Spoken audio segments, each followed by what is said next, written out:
Magandang umaga po. Narito na po magiging lagay ng panahon ngayong araw ng Lunes, November 4, 2024. At latest update sa sama ng panahon na binabantayan sa labas ng Philippine Area of Responsibility.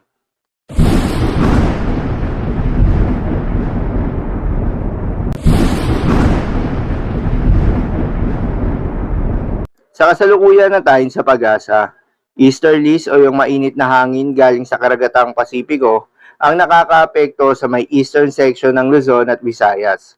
Dahil dito, asahan yung bahagyang maulap hanggang sa maulap na kalangitan na may kalat-kalat na mga pagulan o thunderstorms. Northeasterly wind flow naman ang umiiral sa may extreme northern Luzon dahil dito asahan naman yung bahagyang maulap hanggang sa maulap na kalangitan na may kalat-kalat na mahihinang mga pagulan. Habang sa nalalabing bahagi ng ating bansa ay asahan naman yung maliwalas na panahon sa umaga hanggang sa tanghali. Ngunit pagsapit ng hapon o gabi ay asahan naman yung mataas na tsansa ng mga pagulan o thunderstorms. Samantala yung binabantayan na low pressure area sa labas ng Philippine Area of Responsibility ay nagdevelop na nga bilang isang tropical depression at huli itong namataan ng pag-asa sa layong 1,315 kilometers east ng Eastern Visayas. Taglay ang lakas ng hangin na umaabot sa 55 km per hour malapit sa gitna at pagbugso na umaabot sa 70 km per hour. Kumikilos pa northwestward sa bilis na 30 km per hour.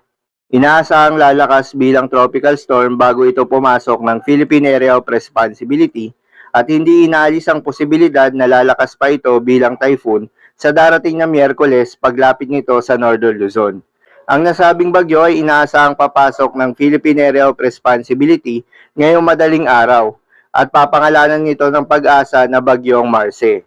Batay sa projection, ito ay kikilos pa northwest patungo sa Northern Luzon o maaaring mag-recurve sa silangan ng extreme Northern Luzon pagsapit ng weekend.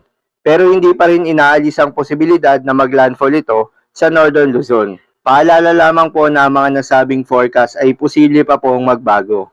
Kaya naman patuloy lamang magantabay sa mga update na ating ilalabas at ng pag-asa.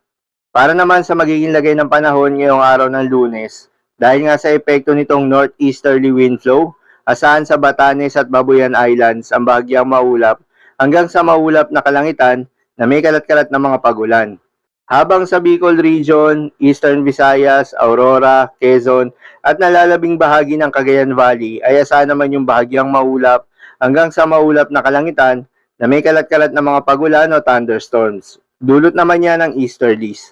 Posible ang mga pagbaha o pagguho ng lupa during severe thunderstorms. Habang sa Metro Manila at nalalabing bahagi ng ating bansa, ay asahan rin yung bahagyang maulap hanggang sa maulap na kalangitan na may kalat-kalat na mga pagulan o thunderstorms. Dulot naman yan ng mga localized thunderstorms. Posible rin ang mga pagbaha o pagguho ng lupa during severe thunderstorms. Madalas nabobo ang mga thunderstorm na ito tuwing hapon o gabi na nagtatagal ng 1 hanggang 2 oras. Kaya naman ingat sa mga posibleng banta ng pagbaha o pagguho ng lupa. Para naman sa magiging lagay ng mga dagat baybayin, ayon sa pag-asa ay wala tayong nakataas na gale warning sa anumang seaboards ng ating bansa. Kaya naman malayong makakapamalaot yung mga kababayan nating mangingisda at yung may mga maliliit na sasakyang pandagat dahil inaasahan yung banayad hanggang sa katamtaman ng mga pag-alon. Ngunit iba yung pag-iingat pa rin, lalo na kung meron tayong offshore thunderstorms activity, asahan pa rin yung tsansa ng malakas na hangin at kaakibat nito ang bahagyang pagtaas ng mga alon. So yun lamang po para sa lagay ng panahon ngayong araw ng Lunes. Keep safe everyone.